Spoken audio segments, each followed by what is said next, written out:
Quand on a réalisé que ça aurait pu être une grande entreprise, je pense que c'est quand on a dupliqué Authentique Canada, on a créé Authentique USA, qu'on s'est rendu compte que la recette a marché encore. Fait que quand tu as une recette, puis tu la dupliques, puis ça fonctionne encore, je pense que c'est là que tu te rends compte que ça a un potentiel énorme.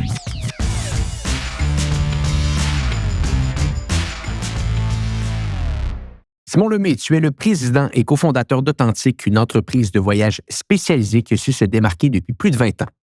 Fondée avec ton équipe il y a maintenant 23 ans, Authentique est aujourd'hui une référence pour les voyageurs en quête d'expériences authentiques et immersives en Amérique du Nord. Grâce à une stratégie de croissance organique, notamment via le SEO et à un bouche-à-oreille puissant, l'entreprise est devenue incontournable pour les touristes français désirant explorer le Canada et les États-Unis. Avec plus d'une cinquantaine d'employés et un chiffre d'affaires annuel près de 25 millions de dollars, Authentique continue d'innover en s'étendant récemment aux États-Unis. Simon Lemay, merci beaucoup d'être sur le podcast Hypercroissance aujourd'hui. Merci à toi, Antoine, de m'inviter, très apprécié. Et Simon, tu as su bien m'expliquer l'autre fois exactement ce que votre organisation fait au quotidien, mais je suis convaincu qu'il y a des gens qui nous écoutent aujourd'hui et peut-être même beaucoup de Français, parce que je sais que vous êtes très, très populaire avec nos amis européens. Avec les cousins. Qui vont peut-être écouter le podcast, exactement nos cousins, qui aimeraient peut-être en savoir un petit peu plus sur Authentique. Est-ce que tu pourrais prendre peut-être 1 ou 2 minutes pour bien expliquer ce que vous faites au quotidien et comment vous êtes différent peut-être des autres joueurs dans votre catégorie? Nous, on organise en groupe pour faire ce cours des road trips pour nos amis français, comme tu l'as si bien dit. Fait que c'est des road trips sur mesure. Donc, le français, il est sur Internet, par exemple, il cherche Voyage Canada, il tombe sur notre site web. Puis nous, on a plein de modèles de road trip sur notre site Internet qui peuvent modifier 100% sur mesure. Puis voilà, quand ils ont fini de monter leur voyage sur mesure, ils réservent en ligne. Et puis après ça, on les accompagne, pas avec un guide sur place, mais plutôt un roadbook, qui est un genre de guide de voyage personnalisé. Fait qu'ils voyagent de façon autonome chez nous, au Canada, aux États-Unis, comme tu l'as dit aussi. Puis voilà, en gros, c'est ça qu'on fait pour les Français, mais aussi pour les Anglais maintenant. Puis je suis curieux, peut-être juste avant qu'on rentre un petit peu sur l'histoire de croissance que vous avez eue, est-ce que vous en êtes rendu compte un petit peu par hasard que c'était davantage nos cousins français ou peut-être même des gens en Angleterre qui étaient intéressés par ces voyages-là, ou est-ce que c'était dans la stratégie initiale de dire on a des endroits exceptionnels au Canada, au Québec et même à certains endroits aux États-Unis qui sont méconnus de beaucoup de gens en Europe, ça va être notre devoir peut-être de les mettre sur la map? C'est pas du tout un hasard. Je serais inquiet d'un entrepreneur qui te dirait le contraire. Ben, pas inquiet, mais c'est moins stratégique. Mettons, nous, c'était tout à fait prémédité de cibler la clientèle française parce qu'on, de base, on le disait tantôt, c'était comme nos cousins, fait qu'on a comme une relation privilégiée avec les Français. Au début, ils nous appelaient pour, je dis au début, puis c'est encore le cas aujourd'hui, là, ils nous appellent pour qu'on organise leur road trip chez nous au Canada, puis des fois, ils nous mettent sur speakerphone juste pour entendre l'accent. Fait que le fait d'être sur place, nous, au Canada, c'est ça. Tantôt, tu me demandais qu'est-ce qui nous démarque un peu. Notre compétition est beaucoup en France des agences de voyage françaises qui organisent des voyages au Canada. Mais nous, on est chez nous. Il y a l'accent, ils nous mettent sur speakerphone, puis ils nous écoutent, puis ils rient un petit peu ils rient amicalement, je veux dire, de l'accent. Là. Pour eux, le voyage commence à l'appel. C'est drôle à dire. C'est vraiment ça notre force. Puis on a une notoriété organique avec ça, si tu veux, parce qu'on est chez nous, on connaît notre pays, donc par le fait même, on est crédible pour leur planifier un voyage chez nous, on sait où aller et où pas aller aussi. Là. Ouais, j'imagine. Mais bon, revenons peut-être au début. 23 ans de cela maintenant, tu lances l'entreprise. Je sais que je crois que tu es un amateur de plein air à la base. Donc, est-ce que c'est un mix d'une opportunité que tu as été capable de voir sur le marché et un mix également de passion qui t'a donné envie de lancer Authentique? Pas exactement. Moi, j'ai fondé ça avec Jason, qui est mon ami d'enfance. Puis nous, on était des passionnés de plein air. On faisait beaucoup de canot camping quand on était jeunes. Puis même l'hiver, on transformait ça en ski de fond igloo. Donc, on faisait des 4-5 jours de ski de fond. Puis on couchait dans des igloos. On se faisait un igloo le soir. Puis après ça, le lendemain, on repartait. Puis on faisait un peu notre expédition comme ça. Puis avec ces trips-là de canot camping et de ski de fond, on s'est ramassé dans des endroits vraiment incroyables au Québec, sauvages. Il n'y avait pas de traces de civilisation à 200 km à la ronde autour de nous autres. Ça, c'est unique au monde. C'est peut-être pas unique au monde, mais c'est rare, mettons, on peut dire. Ouais. C'est comme ça c'est qu'on a réalisé notre potentiel touristique du Québec et du Canada, que nous, c'était ça. En France, c'est les musées puis la gastronomie, il n'y a aucun doute là-dessus. Mais nous, c'est la nature, la nature sauvage, les grands espaces, comme ils disent nos cousins aussi.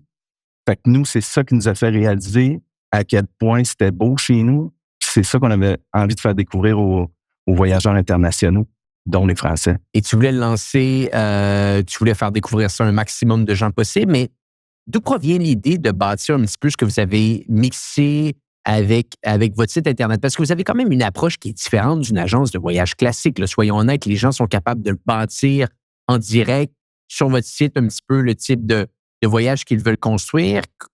Quel peut-être problème vous aviez vu sur le modèle traditionnel que vous vouliez régler avec ce que vous créez avec Authentique? Plusieurs choses. Le modèle traditionnel, nous, quand on a fondé ça, c'était des tours en autobus. Premièrement, c'était tout en groupe.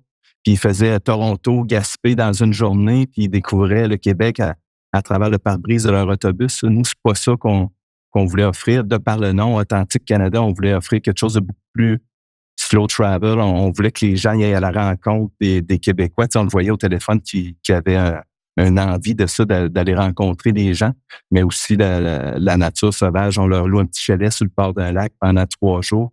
On est loin de l'autobus Toronto, Gaspé, là, puis ils ont un petit canot en avant du chalet, ils font des randonnées autour. C'est vraiment une immersion en pleine nature là, pour nous. Ça, c'est une chose. Puis notre mission, nous, depuis le début, ça a toujours d'aider les gens à réaliser leurs rêves un peu. Parce que souvent, on revient au français, parce que c'est vraiment notre modèle de base. C'est vraiment un rêve pour eux de venir au Canada. C'est le top 1 souvent des destinations pour un Français, c'est de venir ici. Notre mission, c'était de leur faciliter la vie, d'organiser ça. Fait que de sortir du cadre de l'agence de voyage traditionnelle, qui est plus un conseiller en voyage qui est au bout. Nous, c'était de leur offrir un outil aussi qu'on appelle un road trip planner, un planificateur de road trip en ligne. Donc, ça, à notre connaissance, encore aujourd'hui, c'est unique au monde. Tu peux aller sur ton road trip, ton modèle de road trip que tu choisis, mettons 14 jours, le tour de la Gaspésie. Puis tu peux tout choisir tes hébergements. Le prix, il change en direct, là, dans le fond. Ouais. Tu changes d'hébergement, tu rajoutes des activités, tu enlèves des étapes, tu veux pas aller là. Tu n'as pas besoin d'hébergement à une place parce que ton enfant il étudie à Trois-Rivières. Fait que pendant ton circuit, tu vas arrêter le voir. Tu peux racheter une voiture, évidemment, le billet d'avion et tout. Fait que tout ça, c'était pour réaliser notre mission, de les aider à réaliser leur rêve de venir nous voir au Canada. Et bon, c'est beau de le construire, d'avoir l'idée, mais au final, il faut le faire connaître également. Toi et moi, on avait des discussions ensemble, comme quoi, je crois, le marketing par référencement sur les différents moteurs de recherche a été un vecteur de croissance, certes, mais autre que ça, comment vous l'avez fait connaître, cette entreprise-là? Est-ce qu'il y a eu un moment déclencheur? J'aime toujours le savoir un petit peu avec les gens qui viennent sur le podcast. Quel a été l'élément qui a fait en sorte que l'organisation a été capable peut-être de franchir son premier palier de croissance, son deuxième palier de croissance, etc.? Ben, c'est beaucoup le SEO, tu l'as dit. Je ne saurais pas mettre un pourcentage là-dessus, là, mais nous, on a fondé ça en 2002. Là. Je ne sais pas si tu te souviens, à l'époque, Internet, c'était pas commun. C'était on se connectait puis ça faisait des genres de modems qu'on appelait. Là. Au début, c'était pas très convenient. Là. Fait que nous, on a fondé ça dans ce moment-là. Fait que le SEO, à l'époque, c'était pas connu. Tu sais, moi, je sortais du HEC, mais au HEC, on n'avait pas du tout appris le SEO. C'est une science un petit peu nouvelle. Fait que on a appris ça sur le tas. Puis, vu qu'on était là au départ, je pense qu'on a eu une chance, mettons, entre guillemets, d'arriver les premiers un petit peu dans cet univers-là pour le voyage au Canada spécifiquement. Fait qu'on avait peut-être une longueur d'avance, si on veut, au début. Fait qu'on était autodidacte là-dedans, puis on a appris comment ça fonctionnait, optimiser chaque page de notre site Internet pour un mot-clé bien ciblé. Puis voilà, l'autre chose, là, c'est le bouche à oreille. Je dirais le SEO, il compte pour beaucoup dans notre visibilité, mais le bouche à oreille, vu qu'on offrait un service unique, tu sais, planifier votre voyage au Canada avec un Canadien, ça s'est parlé beaucoup. Tu sais, le monde y revenait chez eux, ils étaient humblement là, très, très contents de leur voyage avec nous. Puis ils en parlaient en bien autour d'eux. Puis là, on avait des repeat customers, soit que les voyageurs y revenaient, ou ils en parlaient à leurs parents et amis. Puis on avait beaucoup de référencements comme ça aussi. Et à quel moment tu as senti vraiment que l'organisation était capable peut-être de devenir une organisation qui, à travers le temps, devient ce que vous êtes aujourd'hui, 25 millions de chiffre d'affaires? Est-ce qu'il y a eu un premier... Parce que je suis toujours curieux à savoir si les gens, au départ, envisagent de bâtir une grande organisation avec leur entreprise. Est-ce que c'est davantage un hobby? Est-ce que c'est davantage une passion? Et finalement, si ça prend, est-ce que ça devient un petit peu plus sérieux? Quelle était peut-être votre attitude par rapport à tout ça? Est-ce que c'était clair pour vous au départ? Vous pensiez bâtir une grande entreprise? Non, si je suis honnête avec toi, au début, on pensait pas, là, moi et Jason, d'être une entreprise à 25 millions 23 ans plus tard, 22 ans plus tard. Exceptionnel, là. On n'avait pas le plan non plus de faire ça. Mais c'est arrivé vite. Par exemple, on a vu qu'on avait un succès immédiat. Là, en 2002, ça a parti tout de suite. Puis ça n'a jamais arrêté de croître, sauf pendant la COVID, il y avait 0 Français pendant 2 ans ici. Là, mais sinon, ça a toujours vraiment bien été. Fait qu'on n'avait pas cette ambition-là, mais elle est venue rapidement. C'est quand on a réalisé que ça aurait pu être une grande entreprise. Je pense que c'est quand on a dupliqué Authentique Canada, on a créé Authentique USA, qu'on s'est rendu compte que la recette a marché encore. Fait que quand tu as une recette, puis tu la dupliques, puis ça fonctionne encore, je pense que c'est là que tu te rends compte que, OK, on a une recette justement, puis on est capable de la reproduire sur le marché français, avec le marché anglais aussi. On a traduit, puis ça a fonctionné. Sur la destination Canada, bien, avec la destination USA, ça a fonctionné aussi. Donc, je pense que c'est à partir que tu peux dupliquer quelque chose que tu te rends compte que ça a un potentiel énorme. Et parlons-en peut-être un petit peu des États-Unis. Il y a beaucoup de gens qui viennent sur le podcast et beaucoup de gens avec qui on parle qui nous demandent comment vous y prenez-vous en tant qu'organisation pour percer au-dessus de la frontière. On dirait que c'est un petit peu l'Eldorado de beaucoup d'entreprises. C'est là que des gens, c'est là qu'il peut y avoir de la croissance. Pour certaines entreprises, on est capable d'y arriver. Pour d'autres organisations, c'est beaucoup plus complexe. Vous, de votre côté, d'où provient cette idée-là à la base? Est-ce que c'est les gens qui vous posaient beaucoup de questions et en écoutant le marché, vous vous êtes dit, on va lancer les États-Unis? Est-ce que c'était dans le plan initial de se dire qu'ultimement, ça va être la deuxième destination qu'on va ouvrir? Comment ça s'est mis en place, tout ça? Authentique USA, on a fondé ça en 2012. Je pourrais dire peut-être 10 ans après la fondation d'Authentique Canada. Ouais. Puis c'est à suite en 2008-2009, il y a eu comme une crise économique, là, la bulle immobilière aux États-Unis, puis ça a duré quelques années. Puis nous, on avait toujours connu une croissance vraiment explosive, là, puis on a pogné un plateau, mettons, en 2009. À partir de 2009 jusqu'en 2013-14. Fait qu'Authentique USA, c'était pour sortir de ce plateau-là un petit peu, puis remettre notre courbe de croissance vers en haut. Fait que c'est à partir de là que nous, on a fondé ça, mais on n'avait pas vraiment de voyageurs qui nous parlaient. J'aimerais ça aller aux États-Unis. Est-ce que vous avez des voyages là-bas? C'est pas venu comme ça. Puis le modus operandi, est-ce que ça a été encore une fois une clientèle très similaire, une clientèle européenne qui voulait en savoir plus ici? C'était des Français. Encore là, au début d'Authentique USA, ce n'était que des Français et par le VR aussi, le camping-car, comme eux ils disent. Donc, on est devenu au départ, on a pénétré ce marché-là en étant des spécialistes de la location de camping-car et de road trip en camping-car. Donc, les road trips en camping-car, encore aujourd'hui, il n'y a pas grand monde qui font ça parce que c'est assez compliqué. Là, c'est des campings. Puis réserver un camping, des fois, c'est pas si évident que ça. Il faut quasiment envoyer un fax pour réserver encore. Fait que c'est un peu plus compliqué. Fait que, mais ça nous permet d'offrir un produit unique. Puis c'est comme ça qu'on a commencé à avoir du succès au USA. Puis là, maintenant, on fait des road trips comme au Canada en voiture aussi et tout. Puis à quel point les États-Unis représentent une grosse partie de votre marché, de vos revenus globalement? 1/3 USA, 2/3 Canada. Il y a plus de potentiel qu'au Canada, selon moi, puis encore plus pour le marché anglophone qu'on effleure à peine pour l'instant. Le marché anglophone UK, c'est peut-être 10% de notre marché actuellement, mais ça a le potentiel de devenir plus que 50%. Il y a plus d'anglophones qui viennent au Canada et aux États-Unis que de Français. Donc, c'est là-dessus qu'on met sur les prochaines années pour notre croissance. On fait une petite pause sur l'épisode en cours parce que je veux vous parler d'un partenaire que j'aime tant et j'ai nommé Hello Darwin, la fameuse plateforme et également l'équipe qui vous aide à trouver des subventions. Et je trouve ça donc fascinant parce que ça m'est arrivé, moi en tant qu'entrepreneur avec mon entreprise, J7 Media, de regarder des fois pour des prêts. On veut regarder pour des prêts parce qu'on veut, et on a surtout besoin d'un peu plus de capital pour notre organisation, pour aller plus vite, pour acheter un partenaire, bref, pour plusieurs choses. On regarde pour des prêts, mais très rarement, et ça m'est arrivé, c'est arrivé à d'autres entrepreneurs que je connais, on regarde quasiment jamais pour trouver des subventions. Et c'est ici que Hello Darwin vient faire la différence. Ils sont capables de faire le travail de recherche de A à Z pour vous. Ils sont également capables de vous conseiller sur les meilleures subventions pour votre organisation. Et c'est une plateforme qui est capable de vous donner en temps réel accès à près de 2000 subventions canadienne avec des possibilités de trier selon les critères de votre entreprise. Bref, je l'ai testé, des amis à moi l'ont testé, des auditeurs du podcast l'ont testé et ils adorent. Et il y a plusieurs subventions que vous allez être capable d'avoir avec Hello Darwin. Vous pouvez avoir des subventions, et c'est ce que je voulais vous parler aujourd'hui, de transformation numérique. On parle souvent d'intelligence artificielle sur le podcast. On parle souvent d'accélération de croissance via du marketing en ligne.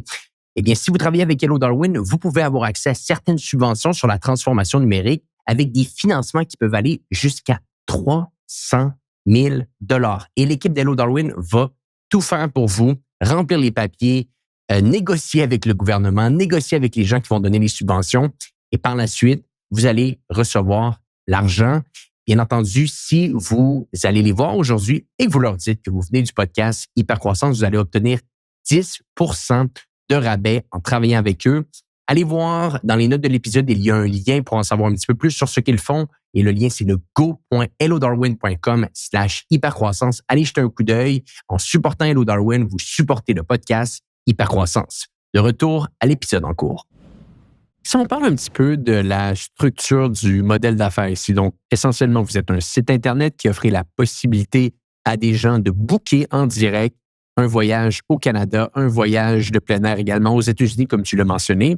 Et vous, de votre côté, j'imagine que vous allez travailler avec des dizaines, voire des centaines de fournisseurs dans des endroits géographiques différents qui vont vous offrir un petit peu ces différentes expériences-là. Vous, où votre rôle s'intègre? Est-ce que vous devenez littéralement la personne qui va structurer l'entièreté du voyage pour votre client cible? Est-ce que ça va dans les mains du fournisseur avec qui vous travaillez? Comment s'intègre un petit peu votre modèle d'affaires, votre technologie avec les différentes expériences que vous offrez à vos clients? Nous, c'est vraiment dans le conseil, là, étant donné qu'on est sur place puis qu'on a une notoriété, on rédige des guides voyage. C'est vraiment dans le conseil. Il y a peut-être, je ne sais pas combien il y a d'hébergements au Canada, mais disons qu'il y en a 100 000, je dis n'importe quoi. Nous, on n'en a pas 100 000. On sélectionne minutieusement tous les hébergements qu'on va offrir à notre clientèle. Donc, c'est dans l'aspect du conseil. Au lieu d'avoir la jungle d'Internet pour un Français qui commence à organiser son voyage ici, on leur réduit le choix à ce qui, pour nous, est les meilleurs choix à faire pour venir ici. Donc, on réduit de beaucoup on facilite, comme je disais un peu tantôt, la planification de leur road trip ici. Là. Et tout se fait automatiquement avec votre site Internet, c'est ça? Exact. Mais il y en a beaucoup. C'est peut-être 20 % des gens qui bookent leur road trip sur notre site Internet qu'on n'a jamais entendu parler. Ils ont changé leur hébergement, enlevé des étapes, ajouté une voiture et tout, puis on a une réservation. Ça, c'est peut-être 20 % L'autre, c'est quand même 80 % des gens à qui on parle avant, puis qu'on conseille, puis qui veulent nous parler pour les aider à planifier leur voyage. Donc, on se situe un peu comme entre l'OTA, je ne sais pas si c'est quoi, les Online Travel Agency, les Expedia, Booking, Alouette et tout. Puis l'agence traditionnelle, par exemple, en France, c'est les Voyageurs du Monde, Comptoir du Voyage, Marco Vasco et tout. Ça, c'est des agences traditionnelles. Tu as des OTA qui sont 100 % en ligne. Nous, on occupe comme l'espace entre les deux. On a comme réinventé un petit peu le modèle d'agence traditionnelle, puis on a mis beaucoup d'innovation dans cette technologie pour se rapprocher du système des OTA. Donc, nos invités, ils ont un peu le meilleur des deux mondes. Je pense qu'ils ont un petit peu la modernité et la simplicité de l'OTA sur notre site, tout en ayant le conseil chaleureux de l'agent de voyage.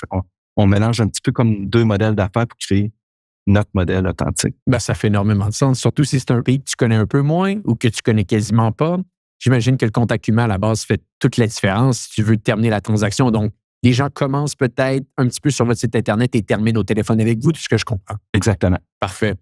Si on regarde par la suite peut-être un petit peu ton rôle, toi, spécifiquement, dans l'organisation. S'entend un dirigeant, ça peut faire beaucoup de choses, peut porter beaucoup de chapeaux. Des fois, il y a des dirigeants qui sont orientés développement d'affaires, d'autres qui sont orientés au niveau du produit.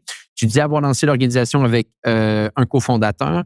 Comment vous êtes capable un petit peu de structurer vos tâches au quotidien pour s'assurer que vous soyez le plus complémentaire possible? Et peut-être également, sur question, comment ton rôle a évolué à travers les années? Moi puis Jason, dès le départ, là, c'était clair. Moi, j'étais plus au marketing, puis lui était plus au produit. Là. Moi, j'ai étudié au HEC, comme je te disais, plus au niveau du marketing. Jason, plus au produit, comme guide de plein air et tout. Fait que le rôle, comment qu'on a séparé ça dès le départ, c'est qu'on se disait, nous, Jason, moi, je m'occupe d'avant le téléphone. Donc, tout ce qui est situé avant que le téléphone sonne, moi, je m'occupe de faire sonner le téléphone. Ça, c'était ma responsabilité dans l'entreprise. Puis quand le téléphone sonne, là, c'est Jason qui s'en occupe. On avait séparé ça comme ça, mais là, aujourd'hui, c'est beaucoup plus qu'un téléphone. Bien sûr. C'est des textos, des emails et tout ça. Là. Mais c'est un peu comme ça qu'on se séparait nos choses. Puis ta deuxième question, c'est comment que ça a évolué. Ben, au début, on faisait tout. Là. Moi, Jason, on répondait au téléphone, on faisait des devis, on faisait les comptes payables, les recevables, marketing à l'ouest. Puis aujourd'hui, ben là, on s'est mis à engager des gens. Donc, au début, il a fallu apprendre à déléguer, ce qui n'est pas évident. Je pense qu'Antoine, toi aussi, tu dois savoir ce que c'est. Au début, tu ne devais pas être 50 employés non plus. Donc, apprendre à déléguer, c'est quand même pas rien. En tout cas, nous, ça n'a pas été rien d'apprendre à lâcher prise sur le output. Ça ne va pas sortir pareil comme si c'est toi qui l'aurais fait, mais de le donner à quelqu'un d'autre, c'est quelque chose qu'il a fallu passer par là. Puis aujourd'hui, ben, tu sais, autant on faisait tout au départ. Aujourd'hui, autant c'est une vision plus aérienne, c'est une gestion plus de s'assurer qu'on communique la vision de l'entreprise à nos employés. C'est une planification stratégique, les orientations, la fixation des objectifs et tout. Donc, c'est beaucoup plus aérien. Ben oui, c'est sûr, certain. On a une vision un petit peu plus globale. On regarde où est-ce qu'on veut s'en aller. Puis, vous, de votre côté, Simon, je suis curieux de savoir, votre organisation, on s'entend, vous bâtissez l'infrastructure en ligne, vous avez beaucoup à investir en marketing, que ce soit en publicité ou que ce soit en contenu pour faire en sorte que votre organisation soit connue par le maximum de gens possible sur Internet. Au final, vous avez financé ça seul? Vous êtes allé chercher du financement externe? Comment vous avez structuré là, le développement de la boîte? On a toujours réinvesti les marges bénéficiaires qu'on faisait, là, c'est pas le bon terme, mais on a toujours réinvesti dans le fond l'argent qui rentrait dans l'entreprise. On l'a remis dedans. Donc, on n'a jamais eu affaire à des fonds quelconques d'investissement. C'est toujours autofinancé. Puis, je pense que quand tu vas t'autofinancer, c'est pour accélérer la croissance. Puis, nous, on a toujours eu une croissance quand même rapide. Fait à la limite, on ne voulait pas croître plus vite que ça. Je pense que ça aurait pu être dangereux. Là. On était quand même essoufflés à gérer cette croissance-là, puis c'était en masse. Ouais. Je ne sais pas si c'est nos capacités de gestionnaire qui font qu'on n'était pas capable d'en faire plus, mais pour nous, c'était vraiment assez, puis on voulait faire bien les choses. Fait que c'est pour ça, je pense qu'on a toujours été capable de s'autofinancer parce qu'on avait une belle croissance organique à l'interne. Et vous possédez encore tout aujourd'hui, c'est ça? Oui, exactement. Sauf que là, on a eu des dettes à cause de la COVID, justement. Là. Ben oui. Si on n'allait pas s'en sortir. Mais sinon, on n'a jamais eu de dette, rien. Ça a toujours vraiment bien été. Et parlons un petit peu de ça, la COVID. Pour certaines entreprises, ça a été incroyable, la croissance qu'ils ont pu avoir. Pour toi, je me mets à ta place, c'est sûr, certain qu'on est capable, on ne peut plus rien faire littéralement pendant 1 an et demi, pendant peut-être même 2 ans, ou du moins, il faut se réinventer. C'est sûr et certain que c'est un thème qu'on veut s'éloigner de plus en plus et derrière nous, on ne veut plus en entendre parler, mais tout de même, je serais curieux de voir de ton côté parce que tu ne peux pas être plus impacté que ça. Là. Tu ne peux pas être plus impacté que ça. Nous, ce n'était que des voyageurs internationaux et les frontières étaient fermées pendant 2 étés. C'est là que nous, l'hiver, c'est pas, on fait pas beaucoup de ventes, on n'a pas un gros chiffre d'affaires. Donc, 2 étés à zéro, c'est 2 années à zéro. Hein. Mais on s'est retourné sur le marché québécois, qui est un acquis maintenant, qui représente peut-être, je dis québécois, canadien, qui représente peut-être 10 de notre chiffre d'affaires qu'on n'avait pas avant. Quand même. Donc, finalement, on sort de ça plus fort. Là. C'est aussi, tu as dit tantôt réinventer, on l'a entendu beaucoup ce mot clé-là, mais en sortir plus fort aussi, je pense qu'on l'a dit beaucoup, mais c'est vraiment, c'est pas un cliché, mais dans notre cas, c'est vraiment la réalité. Fait que c'est comme ça qu'on a réussi les Québécois. On a beaucoup de Québécois qui vont dans l'Ouest canadien en VR, donc faire un road trip en VR dans l'Ouest canadien, dans les Rocheuses et tout. C'est comme ça qu'on a tiré notre épingle du jeu, mais on avait hâte quand même que des frontières ouvrent. Oui, j'imagine. Donc, on est capable de travailler un petit peu avec une clientèle qui, elle, veut voyager et qui peut voyager, la clientèle québécoise, la clientèle canadienne. Bref, n'importe quel pays voulait voyager, mais pouvait uniquement voyager souvent à l'intérieur même de sa frontière. Ouais. Donc, c'est une approche qui est intéressante. Et bon, tranquillement, les choses sont revenues à la normale. Et est-ce que, comme toute entreprise qui a été privée pendant plusieurs années de revenus, est-ce que quand les choses sont revenues à la normale, vous avez senti un boom? Parce qu'il y a eu tellement d'entreprises dans votre catégorie, dans le volet événementiel, dans le volet touristique. on appelait un petit peu le travel revenge, les vacation revenge qui est arrivé. Est-ce que vous l'avez senti, cette recrudescence-là, dès que les frontières se sont réouvertes? On l'a senti la première année, en 2022, l'été 2022, on est revenu, pas comme on était en 2019, mais pas loin. Puis d'un coup sec, on avait beaucoup de reports aussi, des gens qui avaient... c'était pas une annulation, clarinette, c'est un report de leur voyage. Fait que ça, en 2022, jumelé avec le Revenge Travel, comme tu disais, ça a donné un bon coup, mais pas assez pour se rendre à notre année de 2019. Mais ça nous a sorti de là. Après ça, ça a été plus... ça a duré 1 an, le Revenge Travel. C'est pas quelque chose qui a une courbe de croissance, en tout cas dans notre cas, sur plusieurs années. Intéressant. Et bon, c'est quoi la suite un petit peu pour Authentique? Là, vous êtes au Canada, vous êtes aux États-Unis, les choses ont l'air de bien se dérouler.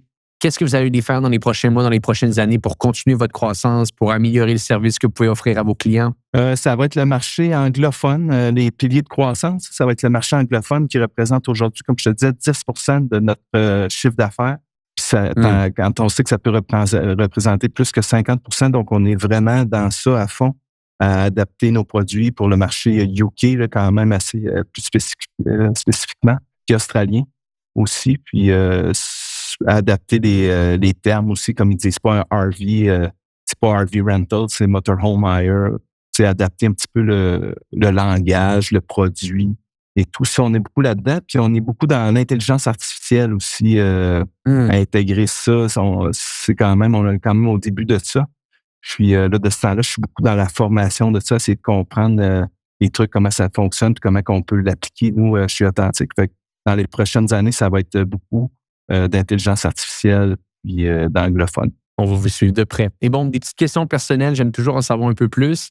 Est-ce que tu es quelqu'un qui a lu dans ta vie, ou peut-être même dernièrement, certains livres d'affaires qui t'ont aidé un petit peu, qui t'ont aidé à mieux comprendre le monde des affaires, améliorer un petit peu tes opérations quotidiennes ou autre lecture? Je suis pas un grand lecteur. Je consomme beaucoup de tutoriels sur YouTube, mais dernièrement, j'ai lu, comment ça s'appelait donc, Débloquer le pouvoir commercial de l'IA ou un truc comme ça, là. Je pense que c'est Devon. En tout cas, je me souviens même plus de l'auteur. Là. Je suis pas bien bon pour retenir ça. Mais bref, c'est un livre sur l'IA vraiment très bien fait là, qui expliquait c'est quoi l'IA, où ça s'en va, comment on peut l'appliquer dans une entreprise et tout. Fait que ça fait vraiment un super beau premier tour qui m'a amené ensuite de ça à regarder plein de tutoriels sur YouTube. Puis je passe beaucoup de temps là-dessus ces temps-ci. Donc, mais est-ce que je me souviens plus du nom exact du livre? On fera les recherches puis on le trouvera. Est-ce que tu parles de YouTube un peu? Est-ce que tu te formes également peut-être avec des podcasts? Est-ce que c'est quelque chose que tu as dans ton quotidien? Non, j'écoute pas. Je suis mal placé aujourd'hui, mais là, je peux dire que le meilleur podcast, c'est Hyper Croissance avec l'exceptionnel et incroyable Antoine Gagné. C'est pas mal le meilleur.